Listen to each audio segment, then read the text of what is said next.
걸어가니라. 이날은 안식일이니. 아멘. 할렐루야. 잘 오셨습니다. 진심으로 축복합니다. 4년 전에, 4년은 좀 덜 된 것 같은데요, 힐러리하고 지금 트럼프하고 대선 붙는다고 했어요. 그 당시 우리나라 사람들은 전부 다 힐러리가 당선되는 줄 알았잖아요. 그런데 미국에 계시는 우리 재미 동포들이 한국에 있는 분들에게 연락하기에 아니라는 거예요. 방송하고 다르다는 거예요. 그 이야기가 자꾸 흘러들어왔어요.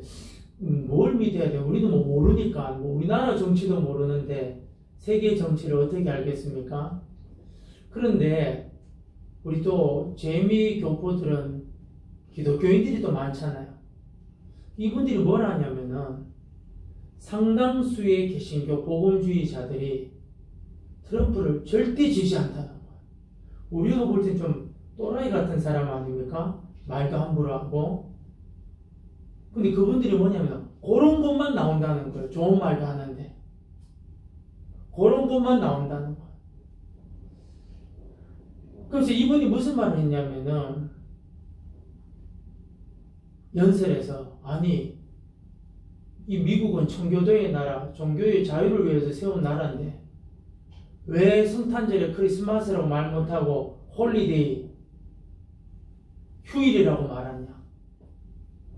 이거 바꿔야 된다 하니까 기독교인들이, 기죽어 있던 기독교인들이 한순간에 막 깨어나기 시작하는. 왜냐하면 이 좌파 인본주의 사상이 들어오니까 너방전도 아는 거, 예수 천당, 불신지옥 하면은 왜 이웃한테 피해주냐고. 미국도 옛날에 그랬거든요. 근데 그럴듯하잖아요. 왜 이웃한테 피해주냐. 전도 아는데. 그런데 여러분, 이게 우리 성경적으로 보면 이웃한테 피해주는 것보다 하나님을 높이는 게 더 나으냐. 이 시소를 딱 보면요, 하나님 높이는데 우리가 힘써야 되는데 어느 순간 하나님의 자리가 사람 자리로 온 거예요. 그러면서 기독교 학교인데도 기도하지 마라. 제일 처음에는 공립학교가 그러는 거죠. 그런 일들이 막 벌어졌어요. 그러다가 이 트럼프가 등장했는데 당선이 된 거예요. 그것도 압도적으로. 우리는 몰랐는데.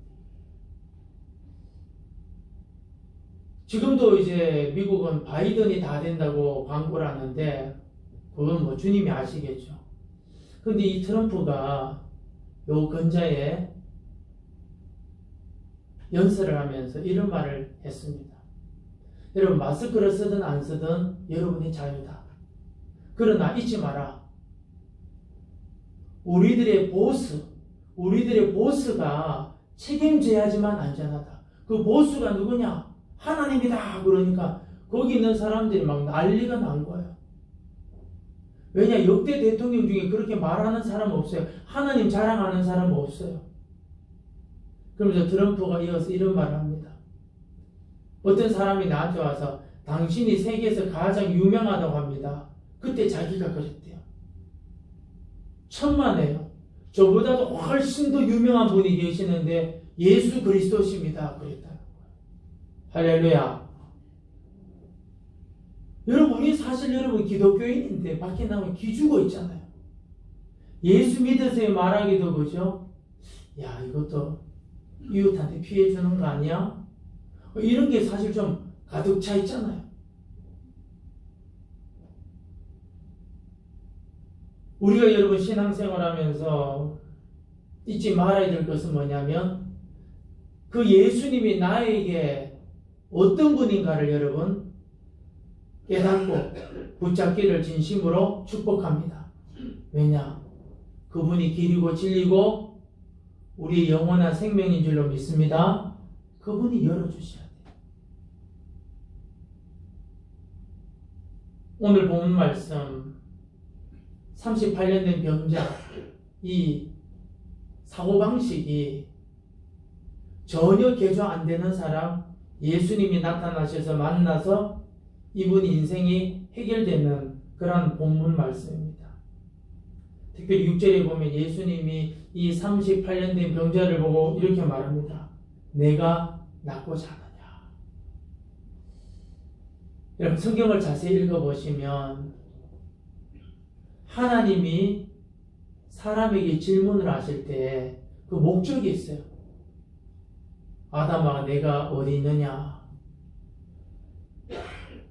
가인한테는 네 동생 어디 있느냐. 뭐 질문을 하잖아요. 근데 주님께서 사람에게 물으실 때에 주님의 본 목적이 있어요. 그것이 뭐냐면 한번 따라 합시다. 회복이에요. 주님이 사람에게 질문하실 때 주님의 본 목적은 뭐냐? 회복시키고자 하는 목적이 있어요. 오늘 본문에는 38년 된 병자에게 너가 낫고자 하느냐? 왜요? 회복시키려고. 그런데 이 사도 요한이 이걸 기록할 때 이 38년 된 병자가 낫는데 그날이 안식일이라는 것을 강조하고 있습니다. 9절 말씀, 10절 말씀, 14절 말씀, 18절 말씀.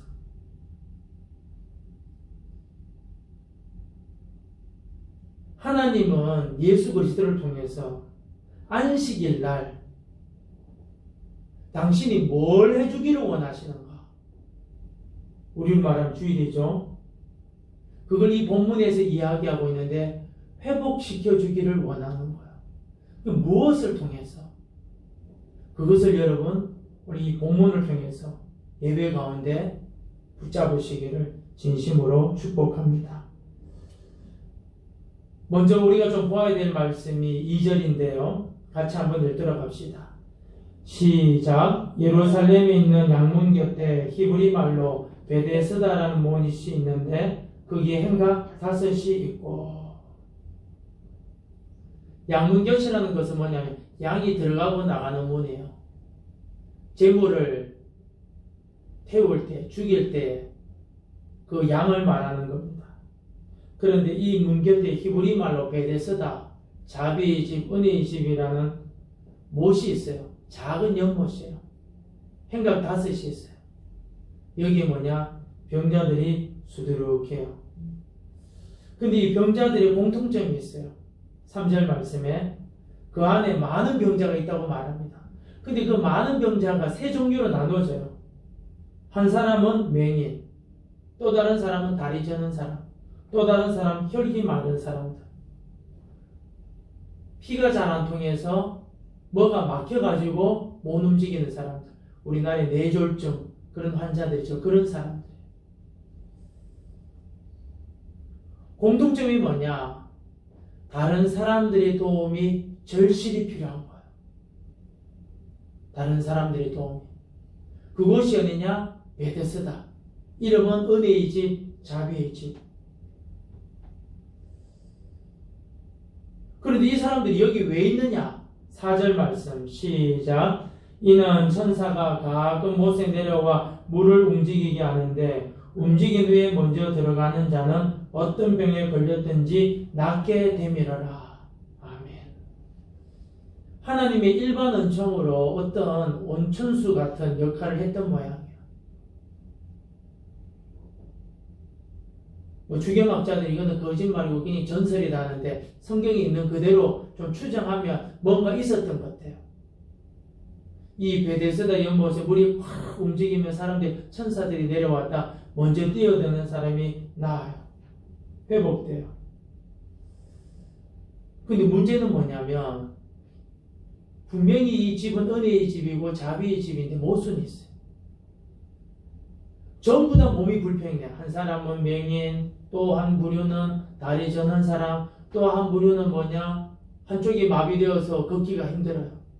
근데 여기에 누가 제일 먼저 뛰어드느냐? 그 중에서도 제일 건강한 사람이 뛰어드는 거예요. 문제는 뭐냐면 은혜의 집인데 은혜가 없어요. 자비의 집인데 자비가 없어요. 이런 상황에서 예수님이 등장합니다. 5절 6절 한번 읽도록 합시다. 거기 38해 된 병자가 있더라. 예수께서 그 누운 것을 보시고 병이 벌써 오래된 줄 아시고 이르시되 내가 낫고자 하느냐. 여러분, 우리가 중한 질병에 걸렸을 때 주님이 와서 야, 너 낫고자 하느냐? 그럼 우리 뭐라고 대답할 거예요? 당연히 낫고 싶죠, 주님. 네. 예스. 그럴 거 아닙니까? 그런데 이분이 그저 엉뚱한 대답을 해요. 근데 이 본문이 굉장히 충격적이에요. 심각하게 생각할 말씀이에요. 7절 시작. 병자가 대답하되 주여 물이 움직일 때 나를 못에 넣어주는 사람이 없어 내려가는 동안에 다른 사람이 먼저 내려가나이다. 아멘. 여러분, 이 7절 말씀 주님이 묻잖아요. 너 낫고자 하느냐? 예 해야 되는데 이 사람의 대답이 뭐냐? 주여 물이 움직일 때 나를 못에 넣어주는 사람이 없어 내려가는 동안에 다른 사람이 먼저 내려가나이다. 전부 다 탓하고 있어요.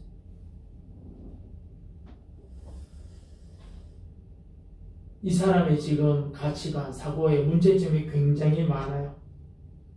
이런 성격을 고치는 것은 인간적으로 불가능하죠.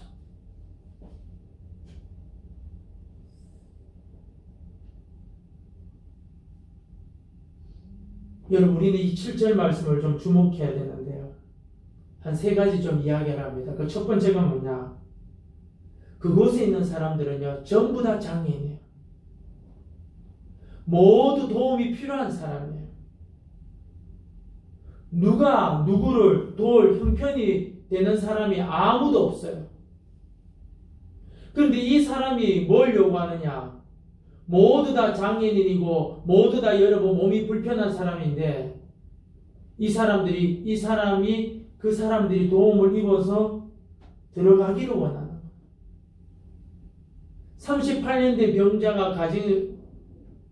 38년 된 병자가 지금 마음가짐이 어떻게 되느냐? 이기적인 사람으로 바뀌어버렸어요.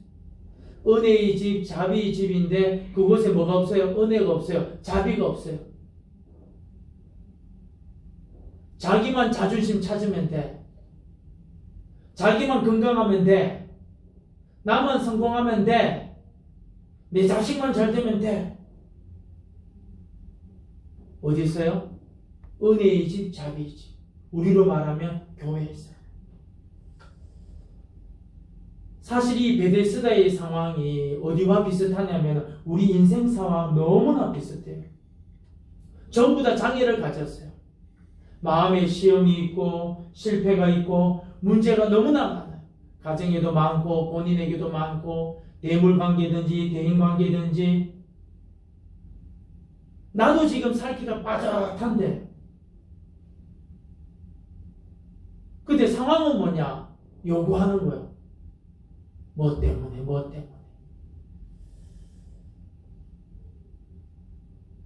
그런데 이 베데스다의 상황은 뭐냐?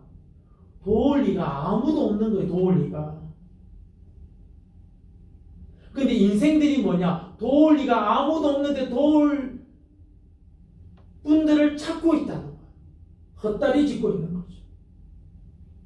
시편 146편은 이렇게 말씀하고 있습니다. 귀인들을 의지하지 말며 도울 힘이 없는 인생들도 의지하지 말지니. 도울 힘이 없는 인생도 의지하지 말지니.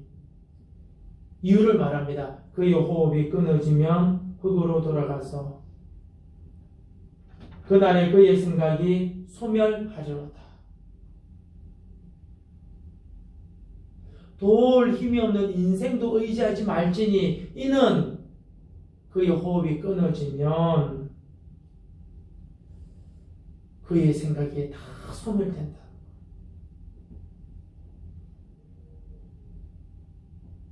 여러분 다시 한번 생각하셔야 돼요. 우리 주변은 뭐냐? 도울 힘이 없는 인생들이 주변에 허다한데 그들에게 가서 도와달라. 헛다리 짚는 거예요. 근데 그것이 뭐죠? 38년 된 병자가 병 낫지 못하면서 해결되지 않은 자신의 이기적인 것이 여러분 표출되는 거예요. 그것도 자비이지 은혜이지면서. 두 번째로 우리에게 주시는 이 7절의 교훈은 뭐냐? 베다스다의 상황은요, 완전한 경쟁 사회예요. 얼마나 무서우냐? 너가 성공하면 내가 실패한다. 너가 나오면 나는 계속 병든다. 네 병을 낫기 위해서 내가 희생할 수 없는 거야. 왜냐? 한 사람밖에 못 나으니까.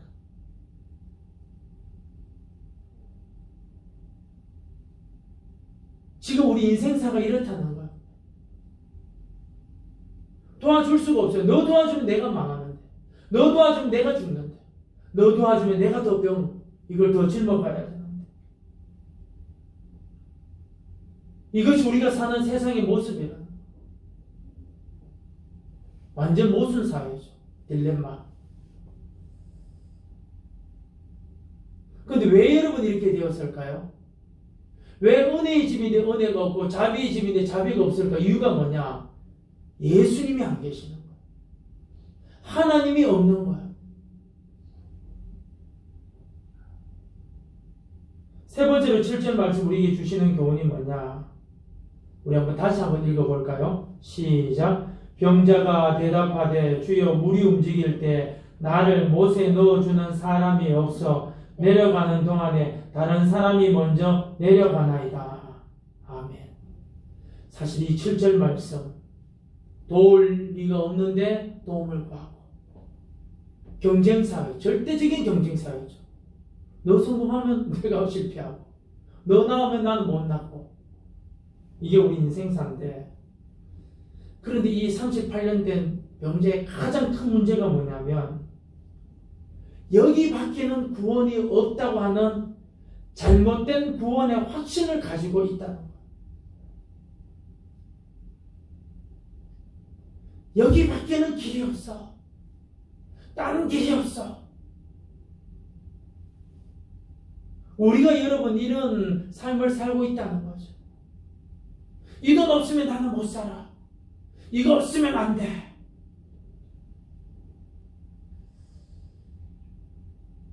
잘못된 구원의 방정식을 알고 있었던 거예요. 성경적으로 말하면 이 사람은 도저히 구원해낼 수가 없어요. 세상적으로 구원해낼 수 없는 존재예요. 모든 상황이 뭐냐? 최악이에요. 최악. 도울 사람이 없는데 도와달라고 이야기하고, 철저한 경쟁사회인데 너 살면 내가 죽어. 도와줄 수가 없는 거야. 역설적인 진리를 받아들일 수가 없는 거죠. 주를 위해 죽고자 하면 살 것이고, 주위에 살려고 하는 사람 죽을 것이다. 그런 걸 몰라요. 왜? 잘못된 구원 방식이 몸속에, 피 속에 꽉 차 있는 거예요. 그때 주님께서 뭐 하시느냐? 가타부타 설명하지 않냐고 뭐라고 하셨냐? 8절 시작. 예수께서 이르시되 일어나 내 자리를 들고 걸어가라 하시니. 할렐루야. 무슨 말이냐? 이런 가치관에 매여 있는 사람 주님은 그냥 선포하신 거예요. 그것도 언제요? 안식일 날.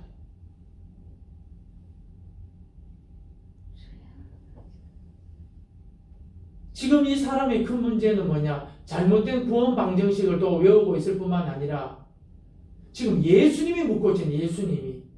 예수님이 너 낳고자 하고 있느냐는데 엉뚱한 소리 하고 있는 거예요. 이 사람은 뭐 설명으로 설득해서 되는 게 아니에요. 안식일 날, 주일 날 주님이 선포하셨는 거예요. 일어나 내 자리를 들고 걸어가라. 미국의 역대 대통령 중에서 클리브랜드라는 대통령이 있었습니다.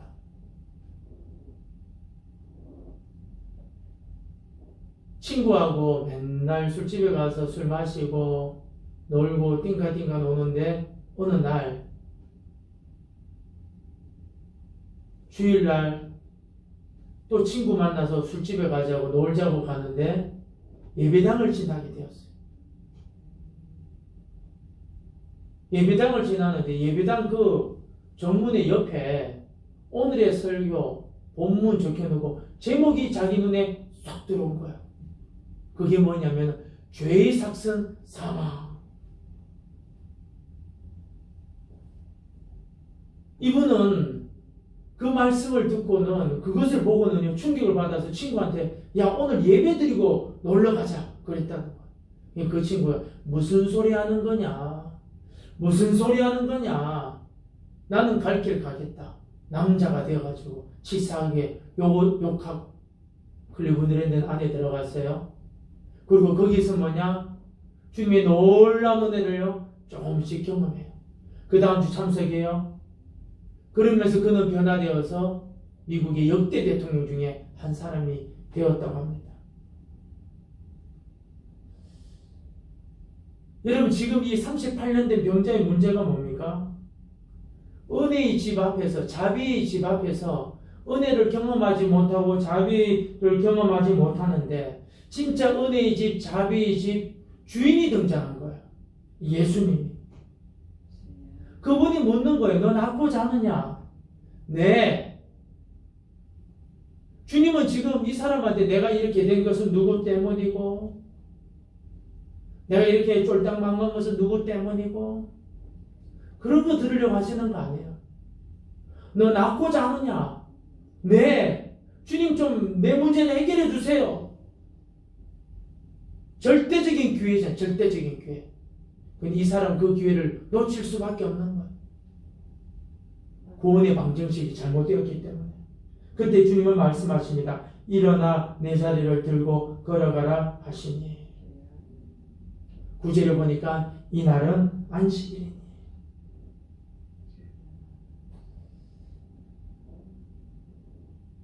우리를 너무나 사랑하신 하나님께서 저와 여러분에게 뭘 원하시느냐? 이 안식일 날 진정한 회복이 일어나기를 원하십니다. 아멘. 근데 문제는 뭐죠? 우리가 이 38년 된 병자인 거예요. 교회 왔는데 회복이 없어. 자비 집에 왔는데 자비가 없어. 은혜 집에 왔는데 은혜가 없어요.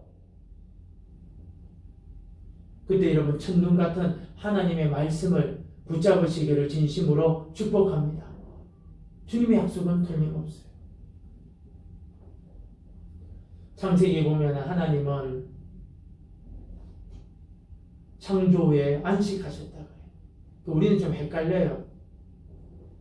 안식하셨다. 그럼 주님은 휴가 가셨나? 하나님은 쉬지 않으셔요. 주님이 안식하셨다는 말은 무슨 말이냐면 누리셨다는 거예요.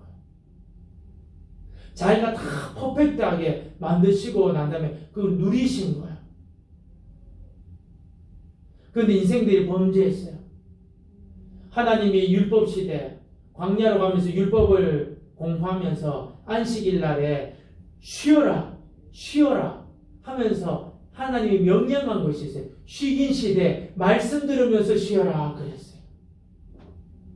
하나님 말씀 들으면서. 왜요? 진정한 회복이 하나님의 약속에 있는 줄로 믿습니다. 그걸 말하는 거예요.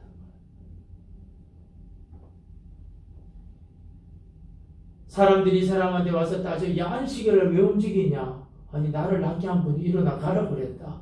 누구냐? 몰라. 근데 예수님이 또 등장했어요. 14절 말씀. 시작. 그 후에 예수께서 성전에서 그 사람을 만나 이르시되 보라 내가 나았으니 더 심한 것이 생기지 않게 다시는 죄를 범하지 말라 하시니. 주님 다시 말씀하시죠. 그러면 다 이 범죄한 사람들 죄져서 그러냐? 물론 이 본문 말씀은 이 사람은 그래요. 다른 분들은 다 그런 건 아니고 이 사람한테는 그래요. 근데 어떤 주경학자들이 이 사람이 병자가 38년 된 병자인데 이걸 여러분 좀 알레고리하게 좀 엮어서 해석한 분이 있어요. 그게 뭐냐면 이 38년이 뭘 의미하느냐? 이스라엘 백성들이 40년 광야 생활을 했는데 1년이 넘도록 뭐 했느냐? 율법 배우고 성막 지었고, 그 다음 38년 뭐 했느냐? 뺑뺑 돌았다. 왜 돌았죠? 불순종했어. 이 사람을 말하는 게, 이 사람의 죄가 뭐냐? 불순종의 죄라는 거야. 근데 사실 무슨 죄인지는 잘 몰라요. 그런데 제가 이 말씀을 묵상하면서 깨달은 죄는 뭐냐면은 이 사람이 병들기 전부터 이기적인 마음. 여러분 전부 다 환자인데 여러분 그 환자 보고 자기 도와달라고 어떻게 되는 겁니까? 희생하는 마음이 없는 거죠. 심지어 자비의 집, 은혜의 집 주인 되시는 예수님이 왔는데도 그분의 말뜻도 몰라. 우리하고 좀 비슷하지 않습니까? 그러한 죄 같아요. 그리고 이 사람들이 가서 말해요. 아, 나를 고쳐주신 분이 예수님이야, 예수님.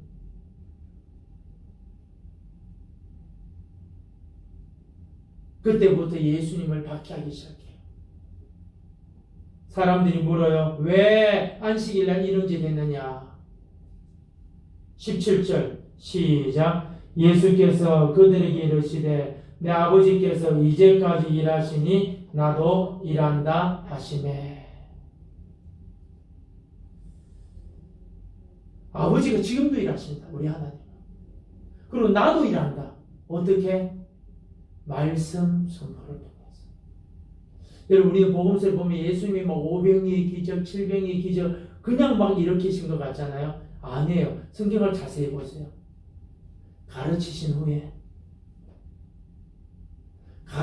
후에 항상 여러분 기사와 기적이 따라와요. 이 목사님 성경에 보니까는 뭐 문둥병자들, 소경들은 뭐 그런 거 없던데 이 사람들은 뭐들 소문을 듣고